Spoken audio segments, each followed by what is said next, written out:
ക്ഷമ മുകേഷ് ഒരു നുണയനാണോ? കാരണം കഴിഞ്ഞ ദിവസം മുകേഷ് പറഞ്ഞത് ഈ പരാതിക്കാരിയായിട്ടുള്ള പെൺകുട്ടി 2009 വാട്സപ്പിൽ തനിക്ക് മെസ്സേജ് അയച്ചു എന്നുള്ള രീതിയിലാണ് മുകേഷ് സംസാരിച്ചത്. അപ്പോൾ അത് മുകേഷ് പറയുമ്പോൾ ഒരുപാട് കാര്യങ്ങൾ അതിൻ്റെ പിന്നിൽ നമുക്ക് ചിന്തിക്കേണ്ടി വരും. പിന്നെ നേരത്തെ മുകേഷിനെതിരെ ആരോപണം ചോദിച്ച ടെസ് ജോസഫ് എന്ന് പറയുന്ന യുവതി, ആ യുവതി ഞാൻ വിളിച്ചിട്ട് എടുത്തില്ല, അപ്പോൾ പിന്നെ ആ യുവതിക്ക് ഞാനാണ് വിളിക്കുന്നതെന്ന് എങ്ങനെ അറിയാൻ സാധിക്കും എന്ന രീതിയിൽ സംസാരിക്കുന്നുണ്ട്. പരസ്പര വിരുദ്ധമായിട്ടുള്ള കാര്യങ്ങളാണല്ലോ പറഞ്ഞുകൊണ്ടിരിക്കുന്നത്. എന്താണ് ഇതിൻ്റെ പിന്നിൽ? കള്ളത്തരം പറയുകയാണ്. മനസ്സിലായില്ലേ? 2009 അദ്ദേഹത്തിന് വാട്സപ്പിൽ മെസ്സേജ് അയച്ചെന്നാണ് അദ്ദേഹത്തിന്റെ ആദ്യത്തെ ഫേസ്ബുക്ക് പോസ്റ്റ്. അത് പിന്നെ തിരുത്തിയിട്ടുണ്ട്. ആദ്യം അതായത് പറഞ്ഞിരിക്കുന്നത് ഇവർ ഭീഷണിപ്പെടുത്തി ഇവരും ഇവരുടെ ഭർത്താവും ചേർന്ന് ഇദ്ദേഹത്തിന്റെ കയ്യിൽ നിന്ന് പണം തട്ടാൻ ശ്രമിച്ചു. 2009 ഒരു ഫോട്ടോഷൂട്ടുമായി ബന്ധപ്പെട്ടാണ് അദ്ദേഹത്തെ കാണാൻ വീട്ടിലേക്ക് വരുന്നത്. അതിന്റെ വാട്സപ്പിൽ അതിന് കണ്ടു മടങ്ങിയ ശേഷം അദ്ദേഹത്തിന്റെ പെരുമാറ്റത്തിലെ നന്മയെക്കുറിച്ച് വാട്സപ്പിൽ അഭിനന്ദിച്ചുകൊണ്ട് സന്ദേശം അയച്ചെന്ന്. 2009 ഫെബ്രുവരിയിലാണ് ഇത് ലോഞ്ച് ചെയ്തിരിക്കുന്നത് വാട്സപ്പ്. പക്ഷേ ഇത് നമ്മുടെ ഉണ്ടായിരുന്നു, നമുക്കൊന്നുമില്ലായിരുന്നു. എൻ്റെ മെസ്സഞ്ചർ ഉണ്ടായിരുന്നു. പക്ഷേ വാട്സപ്പ് ഇന്ത്യയിൽ എനിക്ക് തോന്നുന്നു അത് മെസ്സഞ്ചർ എന്ന് പറഞ്ഞാൽ ഫേസ്ബുക്ക് ചാറ്റ്, അതാണ് ഞാൻ ഉദ്ദേശിച്ചത്. Facebook chat. ഇത് പറഞ്ഞിരിക്കുന്നത് വാട്സപ്പിൽ മെസ്സേജ് അയച്ചു അദ്ദേഹത്തിൻ്റെ സ്വഭാവത്തെ അഭിനന്ദിച്ചുകൊണ്ട്. സ്വഭാവത്തെ അഭിനന്ദിച്ചു എന്ന് പറയുന്നത് ഒരു കള്ളം. 2 വാട്സപ്പ് ഉണ്ടായിരുന്നു, വാട്സപ്പിൽ അയച്ചത് രണ്ടാമത്തെ കള്ളം. ഇത് മൊത്തം തട്ടിപ്പ്. ഇപ്പോൾ അദ്ദേഹത്തിന് പിന്തുണയുമായിട്ട് വന്നിരിക്കുന്ന ആകെ ഒരാളാണ് വന്നിരിക്കുന്നത്. ആരാണെന്ന് അറിയാമോ? AK ശശീന്ദ്രൻ, നമ്മുടെ പൂച്ചക്കുട്ടി ശശീന്ദ്രൻ. അതെ, അദ്ദേഹമാണ് ഇദ്ദേഹത്തിന് പിന്തുണയുമായി ഇപ്പോൾ രംഗത്തെത്തിയിരിക്കുന്നത്. അദ്ദേഹത്തിൻ്റെ ഭാഗം കേൾക്കാൻ, പിന്നെ മുകേഷിൻ്റെ ഭാഗം കേൾക്കാൻ തയ്യാറാകണമെന്ന്. ഇന്നലെ കൊല്ലത്ത് CPMന്റെ ജില്ലാ സെക്രട്ടേറിയറ്റ് ചേർന്നിരുന്നു. ജില്ലാ സെക്രട്ടേറിയറ്റിൽ ജില്ലാ സെക്രട്ടറി അടക്കം ഒരാൾ പോലും ഇദ്ദേഹത്തെ അനുകൂലിച്ച് സംസാരിച്ചില്ല. രൂക്ഷ വിമർശനമായിരുന്നു. പാർട്ടിയുടെ പേര് മുഴുവൻ കെടുത്തി നശിപ്പിച്ച് കളയുകയാണ് ഇദ്ദേഹമെന്നാണ് ജില്ലാ സെക്രട്ടേറിയറ്റിൽ ഉയർന്നിരിക്കുന്ന പ്രധാനപ്പെട്ട പരാതി. ഇദ്ദേഹത്തെക്കുറിച്ചുള്ള പരാതികളെല്ലാം കൂടെ ക്രോഡീകരിച്ച് സംസ്ഥാന സെക്രട്ടറിക്ക് കൈമാറാൻ ഇന്നലെ ജില്ലാ സെക്രട്ടറി തീരുമാനമെടുത്തു. അവിടെ വലിയ പ്രശ്നം. ഇദ്ദേഹത്തെ ആദ്യം 2016 മത്സരിക്കാൻ കൊണ്ടുവന്നപ്പോൾ അന്ന് കൊല്ലത്ത് വലിയ പ്രശ്നമുണ്ടായിരുന്നു. കാര്യം PK ഗുരുദാസൻ ഒരു തവണ കൂടി അവസരം കൊടുക്കണമെന്നുള്ളതായിരുന്നു നല്ലൊരു വിഭാഗം നേതാക്കളുടെ അവിടുത്തെ ആവശ്യം. പക്ഷേ PK ഗുരുദാസനെ മാറ്റി നിർത്താൻ തീരുമാനമെടുത്തു. കാരണം PK ഗുരുദാസൻ എന്ന് പറയുന്ന അന്നത്തെ ജനപ്രതിനിധിയായിട്ടിരിക്കുന്ന PK ഗുരുദാസൻ ഒരു VS അനുഭാവിയാണ്. VSനോട് അനുഭാവം പുലർത്തുകയും VSന്റെ ഭാഗം പറയാനും കേൾക്കാനും തയ്യാറായിരിക്കുന്ന, ഏറ്റവും അവസാനം വരെയും VSനൊപ്പം നിന്ന ആളാണ് PK ഗുരുദാസൻ. മേഴ്സിക്കുട്ടിയമ്മ പോലും ഒരു ഘട്ടത്തിൽ മാറി. അതുകൊണ്ടാണ് പിന്നീട് മേഴ്സിക്കുട്ടിയമ്മയെ മന്ത്രിയാക്കുവാൻ പിണറായി തയ്യാറായത്. ഇല്ലെങ്കിൽ മേഴ്സിക്കുട്ടിയമ്മയ്ക്കും അവസരം നിഷേധിക്കപ്പെടുമായിരുന്നു. അപ്പോൾ ഇദ്ദേഹത്തെ കൊണ്ടുവന്നപ്പോൾ അന്ന് തുടങ്ങിയ പ്രശ്നം. പിന്നീട് ഇദ്ദേഹത്തിൻ്റെ പെരുമാറ്റം സംബന്ധിച്ച് പല രീതിയിലുള്ള പരാതികൾ ഉയരുന്നുണ്ട്. കാരണം അവിടുത്തെ നേതാക്കളെ ഒന്നും ഇദ്ദേഹം മൈൻഡ് ചെയ്യില്ല. ജനപ്രതിനിധി എന്നുള്ള നിലയിൽ അവിടെ ഒന്നും ചെയ്യാൻ ഇദ്ദേഹം തയ്യാറല്ല. അവിടുന്ന് ഉയർന്ന ആദ്യത്തെ പരാതി എന്തറിയാമോ? കൊല്ല MLA കാണാനില്ല എന്ന് പറഞ്ഞ് കൊല്ലത്തെ വെസ്റ്റ് പോലീസ് സ്റ്റേഷൻ കേസെടുത്തു. കൊല്ലത്തെ MLA കാണാനില്ല എന്ന് പറഞ്ഞ് യൂത്ത് കോൺഗ്രസ് കൊണ്ടുപോയി അവിടെ ഒരു പരാതി കൊടുത്തു, ഞങ്ങളുടെ MLA കാണാനില്ല. ഈ പരാതി സ്വീകരിച്ച്, കേസെടുത്തില്ല, പരാതി സ്വീകരിച്ച് രസീത് നൽകി യൂത്ത് കോൺഗ്രസിന്, മുകേഷിനെ കാണാനില്ല എന്ന് പറഞ്ഞു. അതിൻ്റെ പേരിൽ അന്ന് അവിടെ ഇരുന്ന SIയുടെ പണി പോയി. SIയെ എടുത്ത് ലോ ആൻഡ് ഓർഡറിൽ നിന്ന് എടുത്ത് മാറ്റി അദ്ദേഹത്തെ പിന്നെ ദീർഘകാലം നമ്മുടെ കൊല്ലത്തെ കമ്മീഷണർ ഓഫീസിലെ അഡ്മിനിസ്ട്രേറ്റീവ് വിഭാഗത്തിൽ കൊണ്ടിട്ടിരിക്കുകയായിരുന്നു. പിന്നീട് അദ്ദേഹം എങ്ങോട്ട് പോയെന്ന് അറിയില്ല. ആദ്യം തന്നെ ആ പരാതി വരാനുള്ള കാരണം ഇദ്ദേഹത്തെ ജയിച്ചു പോയി പിന്നെ ആഹ്ലാദ പ്രകടനത്തിൽ പങ്കെടുത്ത് പോയ ആളെ പിന്നെ കണ്ടിട്ടേ ഇല്ല കൊല്ലക്കാർ. ഏതാണ്ട് ഒരു 3 മാസത്തിന് ശേഷമാണ് ഈ പരാതി വരികയും അവിടെ ഈ രസീത് നൽകുകയും ഇങ്ങനൊരു സംഭവം പിന്നീട് ഉണ്ടാവുകയും ചെയ്തത്. ഇതേ അദ്ദേഹത്തിന് 2ാമത് അവസരം നൽകിയപ്പോഴും അവിടെ കടുത്ത വിമർശനം ഉയർന്നു. 2ാമത് അവസരം പിന്നെ കൊടുത്തപ്പോൾ ഉണ്ടായിരുന്ന വിമർശനം ഈ പറയുന്ന പോലെ ഇദ്ദേഹം മണ്ഡലത്തെ മൈൻഡ് ചെയ്യുന്നില്ല, മണ്ഡലത്തിൽ ഇദ്ദേഹം ഇല്ല, ഇങ്ങനെ പോയി കഴിഞ്ഞാൽ പാർട്ടിക്ക് ആ സീറ്റ് നഷ്ടമാകും. അന്ന് അവിടുത്തെ കാൻഡിഡേറ്റ് ഒരു ശക്തനായ ഒരു കാൻഡിഡേറ്റ് വരാത്തത് കൊണ്ട് മാത്രമാണ് 2ാമത്തെ വട്ടം അദ്ദേഹം കുറഞ്ഞ ഭൂരിപക്ഷത്തിലെങ്കിലും ജയിച്ചു പോയത്. ഇപ്പോൾ പാർലമെന്റ് തെരഞ്ഞെടുപ്പിൽ ഇദ്ദേഹത്തിന് സീറ്റ് കൊടുത്തു. അന്നേരവും അവിടെ വലിയ പ്രശ്നങ്ങൾ ഉയർന്നു. ഇപ്പോൾ ഇന്നലെ നടന്നിരുന്ന ജില്ലാ സെക്രട്ടറിയിൽ അവിടുത്തെ പ്രധാനപ്പെട്ട പ്രശ്നം ഇദ്ദേഹത്തിൻ്റെ മറ്റ് പുറത്തുള്ള പ്രശ്നങ്ങൾ ഇന്നലെ അവിടെ ചർച്ചയായിട്ടുണ്ട്. ഇദ്ദേഹം പാർട്ടി പ്രവർത്തകന്മാരോട് സംസാരിക്കുന്ന രീതിയെക്കുറിച്ച് വരെ ഇന്നലെ അവിടെ ചർച്ച. അത് ശരി, അതിനെക്കുറിച്ച് വരെ ഇന്നലെ അവിടെ ചർച്ച നടന്നിട്ടുണ്ട്. മുകേഷ് എന്താ അവരോടും അയാൾ അപമര്യാദയായിട്ട് പെരുമാറും? അതെ, അദ്ദേഹത്തിന്റെ പെരുമാറ്റം ശരിയല്ല എന്നാണ് ഇന്നലെ അവിടുത്തെ ചർച്ചയിൽ വന്നിരിക്കുന്നത്. അദ്ദേഹത്തിന്റെ പെരുമാറ്റം ശരിയല്ല. രൂക്ഷ വിമർശനം വന്നു എന്ന് ഞാൻ അറിഞ്ഞു. രൂക്ഷ വിമർശനത്തിൽ അത് തന്നെ രൂക്ഷ വിമർശനം എന്ന് പറഞ്ഞാൽ വിമർശനം എന്ന് പറഞ്ഞുകൊണ്ടിരിക്കുകയാണോ, അല്ലെങ്കിൽ ജനപ്രതിനിധിയായിട്ടുള്ള അദ്ദേഹം അവിടെ മൈൻഡ് ചെയ്യുന്നില്ലെന്ന് പറഞ്ഞുകൊണ്ടിരിക്കുക. ഇദ്ദേഹത്തിന്റെ സ്വഭാവം കൊള്ളത്തില്ല. MLA എന്ന രീതിയിലെ പ്രവർത്തനം വളരെ മോശം എന്നാണ് പറയുന്നത് CPM. അത് നേരത്തെ തന്നെ സ്ഥിരമായിട്ട് എല്ലാ ജില്ലാ വിഴുപ്പിനെ വെച്ചുകൊണ്ടിരിക്കുന്നത് എനിക്ക് മനസ്സിലാവുന്നില്ല. ഇവരെന്തിനാണ്? പക്ഷെ അവരുടെ തെറ്റല്ലെന്നാണ് അവർ പറയുന്നത്. ഇത് സംസ്ഥാനത്ത് നിന്ന് സംസ്ഥാന കമ്മിറ്റിയിൽ നിന്ന് ഇങ്ങോട്ട് കെട്ടിയിറക്കി കൊടുത്തിരിക്കുക ഇദ്ദേഹത്തെ.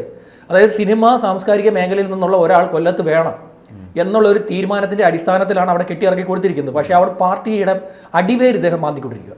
ഇദ്ദേഹം വെറുതെ നിന്നാലും അത് അവിടെ ചീഞ്ഞ് നാറും, ആ പാർട്ടി അവിടെ ചീഞ്ഞ് നാറും. ഇപ്പോൾ MLA സ്ഥാനം രാജിവെപ്പിക്കാൻ അവർക്ക് താല്പര്യമില്ല. കാര്യം അവർക്കത് പറയാൻ പറ്റില്ല. കാര്യം സംസ്ഥാന കമ്മിറ്റി ഇദ്ദേഹത്തിന് MLA സ്ഥാനം രാജിവെപ്പിക്കേണ്ട എന്നുള്ളതാണ്. കാരണം ഇദ്ദേഹം MLA സ്ഥാനം രാജിവെച്ച് പോയി കഴിഞ്ഞാൽ, മന്ത്രിയാണെങ്കിൽ രാജിവെച്ച് പോയി കഴിഞ്ഞാൽ വീണ്ടും സർക്കാർ വിചാരിച്ചാൽ വീണ്ടും അദ്ദേഹത്തെ മന്ത്രിസ്ഥാനത്തേക്ക് കൊണ്ടുവരാം. MLA അങ്ങനെ സർക്കാരിന് കൊണ്ടുവരാൻ പറ്റുമോ? വീണ്ടും നിർത്തി ചെയ്യിപ്പിക്കണം. വീണ്ടും അതായത് ഇദ്ദേഹം രാജിവെച്ച് അവിടെ തെരഞ്ഞെടുപ്പ് വരും, അവിടെ പുതിയൊരു കാൻഡിഡേറ്റ് വരും, അദ്ദേഹം ജയിക്കണം, അദ്ദേഹം തന്നെ ജയിക്കണം. അദ്ദേഹം തന്നെ ജയിച്ചാലേ ഇദ്ദേഹം അഗ്നിശുദ്ധി വരുത്തി തിരിച്ചു വരുമ്പോൾ ഇത് കൊടുക്കാൻ പറ്റുള്ളൂ. അല്ല, ഇത് വേറൊരു കാര്യം ഇന്നലെ മുരളീധരൻ പറഞ്ഞൊരു കാര്യമുണ്ട്. നമ്മുടെ K മുരളീധരൻ ഇപ്പം മുകേഷ് രാജിവെച്ച ഒരു ഗുണമുണ്ട്. കാരണം ഓൾറെഡി വയനാട് ജലഗതിയും തെരഞ്ഞെടുപ്പ് വരെയാണ്. അതിന്റെ കൂട്ടത്തിൽ ഇതൊന്നും നടത്താനാണ്, ഇതുകൂടെ നടത്താമല്ലേ?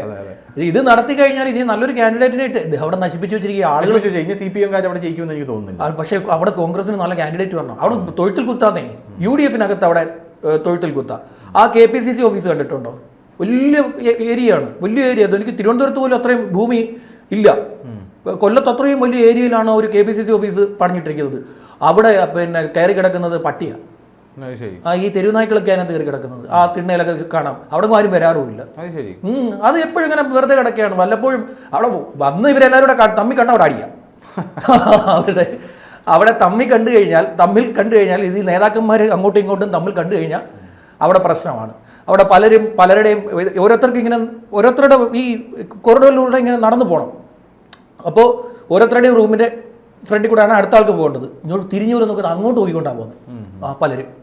കാര്യം പരസ്പരം അവർക്ക് തമ്മിൽ കാണാൻ പറ്റത്ത അങ്ങനെ ഒരു സാധനം അവിടെ കിടക്കുന്നതുകൊണ്ട് മാത്രമാണ് ഈ മനുഷ്യൻ ജയിക്കുന്നതെന്നേ. അവരവിടെ തമ്മിലടിക്കുന്ന കാരണമാണ് ഈ അതിൻ്റെ ഗുണം മൊത്തം അനുഭവിക്കുന്ന ഇദ്ദേഹമാണ്. പക്ഷെ അവിടെ നല്ലൊരു കാൻഡിഡേറ്റിനെ കൊണ്ടുവന്ന് മത്സരിപ്പിക്കുകയാണെങ്കിൽ അവിടെ വീഴും. ഈസി ആയിട്ട് കൊല്ലം വീഴും. കൊല്ലത്തെ വീഴ്ത്താൻ പറ്റും. കാരണം ഇദ്ദേഹം അമ്മാരി പരിപാടിയാണ് ചെയ്തിരിക്കുന്നത്. ഇന്നലെ തന്നെ പാർട്ടി പ്രവർത്തകന്മാരുടെ കാര്യങ്ങൾ, പ്രവർത്തകന്മാർക്ക് നേരിട്ട ദുരനുഭവങ്ങളെക്കുറിച്ച് നേതാക്കളോട് അവർ ഫോൺ വഴി വാക്കാൽ സംസാരിച്ച കാര്യങ്ങൾ എഴുതി കൊടുത്തിട്ടില്ല. എഴുതി കൊടുക്കാൻ പറ്റത്തില്ലല്ലോ. എഴുതി കൊടുക്കാൻ ചെന്ന് കഴിഞ്ഞാൽ പിന്നെ അതും അവർ ചവിട്ടി ഒതുക്കും. ഈ പരാതി കൊടുത്ത ആളുടെ ചവിട്ടി ഒതുക്കിക്കളയും. അപ്പോൾ അങ്ങനെയുള്ള കാര്യങ്ങൾ വരെ ഇന്നലെ അവിടെ ചർച്ചയായി. അപ്പോൾ ഇദ്ദേഹം എന്താണെന്ന് വെച്ച് കഴിഞ്ഞാൽ എല്ലാത്തിനെയും, ഈ സരിത പറഞ്ഞ വളരെ സത്യമാണ്, എല്ലാത്തിനെയും തിരിച്ചു വെച്ച് കൊടുക്കും. സരിത ധനുഷനോട് പറഞ്ഞില്ലേ, ഞാൻ അഭിമുഖം പിന്നീട് കേട്ടു നോക്കി. അപ്പോൾ അദ്ദേഹം പറയുന്നു, സരിത പറയുന്ന ഒരു കാര്യം, ഇദ്ദേഹത്തിനെതിരെ എന്തെങ്കിലും ഒരു ആരോപണം വരികയാണെങ്കിൽ ആ ആരോപണത്തെ ഈ മെഴുകേഷ് തിരിച്ച് ഉന്നയിക്കുന്ന ആൾക്ക് നേരെ തിരിച്ചു വെച്ച് കൊടുക്കും. ഇതാണ് അദ്ദേഹത്തിന്റെ പ്രധാന പരാതി കൊടുത്തിട്ടുണ്ട്. തിരിച്ച് അവർക്കെതിരെ പരാതി കൊടുത്തിട്ടുണ്ട്. രാഷ്ട്രീയ സ്വാധീനമൊക്കെ ഉണ്ടല്ലോ, അതുകൊണ്ട് കേസെടുക്കും. അവർക്കെതിരെയും കേസെടുപ്പിക്കും. അപ്പോൾ പിന്നെ കൗണ്ടർ ആവും. അവരുടെ കേസിനകത്ത് ടൈറ്റ് ചെയ്യും, അവർക്കെതിരായിട്ടുള്ള കേസ് ടൈറ്റ് ചെയ്യും. ഇദ്ദേഹത്തിനെതിരായിട്ടുള്ള കേസ് ലൂസായി പോവുകയും ചെയ്യുകയാണെങ്കിൽ അവരെന്ത് ചെയ്യും? കോംപ്രമൈസിന് തയ്യാറാവും. പരാതി പിൻവലിച്ച് കളയും. പരാതിക്കാരി അവർ കുഴപ്പത്തിൽപ്പെടാൻ അവർ നിൽക്കുമോ? ഇപ്പോൾ ഇദ്ദേഹം പറയുന്നത് അവർ ഭീഷണിപ്പെടുത്തിയതിൻ്റെ തെളിവ് ഇദ്ദേഹത്തിൻ്റെ കയ്യിലുണ്ടെന്ന്. എന്നാൽ പുറത്തു വിടണം. എന്തിനാണ് കൈവച്ചുകൊണ്ടിരിക്കുന്നത്? കൈവച്ചുകൊണ്ടിരിക്കേണ്ട കാര്യമല്ലോ. ഇത്രയും വലിയ ഗുരുതരമായിട്ടുള്ള ഒരു ആരോപണം നേരിടുന്ന ജനപ്രതിനിധിയായിട്ടുള്ള ഒരാൾ ആ തെളിവ് കൈവച്ചുകൊണ്ടിരിക്കണ്ടല്ലോ. ജനങ്ങൾക്ക് കാട്ടിക്കൊടുക്കുന്നേ, ബോധ്യം വരട്ടെ, താങ്കൾ അങ്ങനെയുള്ള ഒരാളല്ല, താങ്കൾക്കെതിരെ ഉണ്ടായിരിക്കുന്ന ഭീഷണിയാണ്, താങ്കളൊരു ജനപ്രതിനിധിയല്ലേ. അപ്പോൾ എന്ത് ചെയ്യണം? തെളിവ് പുറത്തു വിടണം. തെളിവ് പുറത്തുവിട്ട് ജനങ്ങളെ ബോധ്യപ്പെടുത്തണം. ഈ ബാക്കിയുള്ള സിനിമാക്കാർ ജനങ്ങളെ ബോധ്യപ്പെടുത്തേണ്ട ആവശ്യമില്ല. അത് സിനിമാ നടന്മാരായിട്ട് ജീവിക്കുന്നവർ അവരവരുടെ വ്യക്തിപരമായിട്ടുള്ള ജീവിതത്തിൽ അവർക്ക് ഈ കേസ് വരികയാണെങ്കിൽ കേസിൻ്റെ കൂട്ടവുമായിട്ട് അവർക്ക് അങ്ങനെ പോകാം. പക്ഷേ ഇദ്ദേഹം അങ്ങനല്ല. ഇദ്ദേഹത്തെ MLA ബോർഡ് വെച്ച് സഞ്ചരിക്കുന്ന ഒരാളാണ്. താങ്കൾക്കെതിരെ ഇത്തരത്തിലുള്ള ഗുരുതരമായിട്ടുള്ള ആരോപണങ്ങൾ വരുമ്പോൾ അതിന് മറുപടി പറയേണ്ട ഉത്തരവാദിത്വം താങ്കൾക്കുണ്ട്. അതില്ലാതെ ഇത്തരത്തിലുള്ള കളങ്ങൾ പറഞ്ഞ് മുന്നോട്ട് പോകാൻ പാടില്ല. ഈ വാട്സപ്പ് സന്ദേശമൊക്കെ എടുത്തു വെച്ച് വാട്സപ്പിൽ 2009 വാട്സപ്പിൽ അയച്ചു. 2009 വാട്സപ്പിൽ അഭിനന്ദനം അറിയിച്ചു. 2020 പിന്നെ തേടി വരുന്നത്. പിന്നെ തേടി വന്ന് പറയുന്നത് പൈസ വേണം, കുറഞ്ഞത് 1 ലക്ഷം രൂപയെങ്കിലും വേണമെന്ന് പറഞ്ഞു. 2022 അവരുടെ ഭർത്താവ് വിളിച്ചിട്ട് 1.5 ലക്ഷം രൂപയോളം ചോദിച്ചു. 24 ഇപ്പോൾ ഈ വിഷയം വരുന്നത്.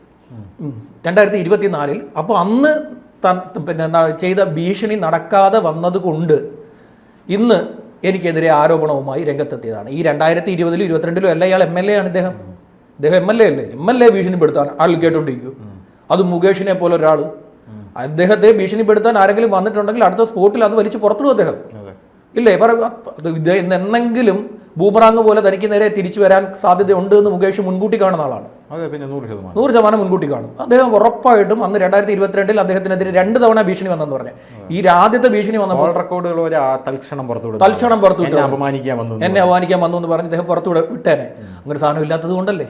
ഇനിയിപ്പം ആരെങ്കിലും ഇനി സിനിമയിൽ വല്ല ഡബ്ബിംഗ് ആർട്ടിസ്റ്റിനെയും വിളിച്ചിരുത്തി ഒരു ഓഡിയോ എടുത്ത് പുറത്തു വിട്ടിട്ട് അത് കുറച്ചു കാലം പറഞ്ഞു നിൽക്കാനുള്ള സാധനമായിട്ട് കൂടെ അത് കൊണ്ടു ചെന്നാലും ഇവർ കോടതിയിൽ പോയിട്ട് അതിൻ്റെ ഫോറൻസിക് പരിശോധന നടത്തണമെന്ന് പറഞ്ഞു കഴിഞ്ഞാൽ ഈ ഫോറൻസിക് ഇത് പരിശോധിക്കുമ്പോൾ അവരുടെ സൗണ്ടെല്ലാം തെളിയും.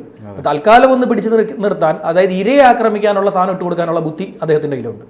അതായത് ഇരയെ ആക്രമിക്കുക, അപ്പോൾ ഇരയെ സൈബർ ആക്രമണം നടത്തി ഇരയുടെ വാ മൂടിക്കെട്ടുക, അവർക്കെതിരെ കേസെടുപ്പിക്കുക, ആ കേസിനെ ടൈറ്റ് ചെയ്ത് മുന്നോട്ട് കൊണ്ടുപോവുക. സ്വാഭാവികമായി അവരെന്ത് ചെയ്യും? അവർക്ക് പിടിച്ചു നിൽക്കാൻ സാധിക്കാത്തൊരു ഘട്ടം എത്തുമ്പോൾ അവരെന്ത് ചെയ്യും? ഇത് പിൻവലിക്കും. ഇവരെല്ലാവരും മത്സരിച്ചെന്തിനാണെന്നറിയാം? ഇരകൾക്കെതിരെ കേസ് കൊടുക്കുന്ന കൂടുതൽ ഇരകൾ വരാൻ പാടില്ല.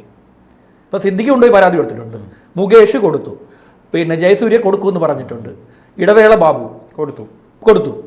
ഇവരെല്ലാവരും കൊടുക്കുന്നത് എന്താ? പരാതി കൊടുക്കുന്നത് ഇനി കൂടുതൽ എന്താ? ഇരകൾ വരരുത്, ഇരകൾ രംഗത്ത് വരാൻ പാടില്ല. ഈ ഇരകൾക്കെതിരെ ഓരോരുത്തർക്കെതിരെ FIR ഇടുമ്പോൾ അടുത്ത ഇര സംസാരിക്കില്ല, പേടിക്കും. കാര്യം അവർക്ക് ഈ കേസും കൂട്ടമൊന്നും ശീലം ഉണ്ടാവില്ലല്ലോ. ഇവർക്കാണെങ്കിൽ ഇഷ്ടം പോലെ നിന്നെക്കുറ്റിയൊക്കെ നല്ല ധാരണയുള്ള ആളുകളായിരിക്കും. ഇവർക്ക് ഈ അഭിഭാഷകരാണ് ഇത് പറഞ്ഞു കൊടുക്കുന്നത്. ഇവരുടെ അഭിഭാഷകർ, ഇവർക്ക് ഓരോരുത്തർക്കും അഭിഭാഷകർ കാണും. ഈ അഭിഭാഷകൻ കൊടുക്കുന്ന നിയമോപദേശം അനുസരിച്ചാണ് ഇതുകൂടി പരാതി കൊടുത്തിരിക്കുന്നത്. ഇത് മുകേഷ് കൊടുത്ത പരാതിയിൽ കേസെടുക്കുമ്പോൾ സ്വാഭാവികമായിട്ടും സിദ്ദിഖ് കൊടുത്ത പരാതിയിലും എടുക്കും, ബാക്കിയുള്ളവർ കൊടുക്കുന്ന പരാതിയിലും എടുക്കും. ഈ ഇരകളെല്ലാം വാ മൂടിക്കെട്ടി ബാക്കി ഇനി പറയാൻ ധൈര്യം കാണിക്കുന്നവരെല്ലാം പിന്നോട്ടടിക്കും. ഇതൊരു ധാർമ്മിക പ്രശ്നമാണ്. നമ്മൾ ഒരേ വിഷയം വീണ്ടും വീണ്ടും ചർച്ച ചെയ്യുന്നു എന്നുള്ള തോന്നൽ പ്രേക്ഷകർക്ക് വരാൻ പാടില്ല. ഇതൊരു ധാർമ്മിക പ്രശ്നമാണ്. ഈ ധാർമ്മിക പ്രശ്നത്തിൽ നമ്മൾ സംസാരിക്കാതിരുന്നു കഴിഞ്ഞാൽ അത് കെട്ടടങ്ങി പോകും. ആ ധാർമ്മിക വിഷയം നമ്മളിങ്ങനെ ഉയർത്തിപ്പിടിച്ചുകൊണ്ടേയിരിക്കണം.